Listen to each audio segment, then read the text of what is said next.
ဝင်ပူးပါတယ်ဝင်ပူးပြီးတော့ဖေဖေနဲ့ပဲနေကျင်တာပါဖေနဲ့ပဲနေကျင်တာပါဆိုပြီးတော့သမီးလေးကပြောပါတယ်သမီးလေးကအဲ့လိုမျိုးဝင်ပူးပြီးပြောတာကိုဖတ်ပြီးတော့ကိုတော်မှစိတ်တော်တော်ခံစားရပါရက်လေတဲ့နေ့မှာသူကမေကတော့ဟိုတိုက်မှာဒီမှာသမီးတာရုခေါ်ရလားဆိုသမီးရဲ့တာရုခေါ်ရတယ်မေကတာရုမရဘူးဟိုမှာပြီးတော့ရက်လေနေ့မှာကျွန်တော်သမီးငယ်လေးကငယ်သုံးပါလေးကမတင်မဲ့ဘဲနဲ့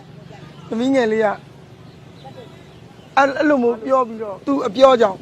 ကျွန်တော်တို့ကအခုဒီလိုအလူတန်းတွေစီစဉ်ရတဲ့ဖြစ်ပါ10နှစ်မြောက်မှာကျွန်တော်မနက်ကလည်းဘုန်းကြီး9ပါးပြင်ပြီးတော့ဒီရှေ့မှာတာရုခေါ်နိုင်အောင်လို့ကျွန်တော်မနက်6နာရီနဲ့9နာရီကြားမှာကျွန်တော်တခုစီစဉ်ပါတယ်အခုဒီဟာလဲလူ900သာဒါသမင်းတို့ဝေပြီးတော့သူ့ကိုမြင်တဲ့နေရာကြားတဲ့နေရာကနေပြီးတော့တာရုခေါ်နိုင်အောင်သူတို့တွေအကုန်လုံးပေါ့နော်မြင်သည်ဖြစ်စေကြားသည်ဖြစ်စေမြင်လို့တွေးလို့ကြားလို့ရှိရင်တာရုခေါ်နိုင်အောင်ကျွန်တော်အဲ့ဒါကိုတခြားလုပ်ပေးပါ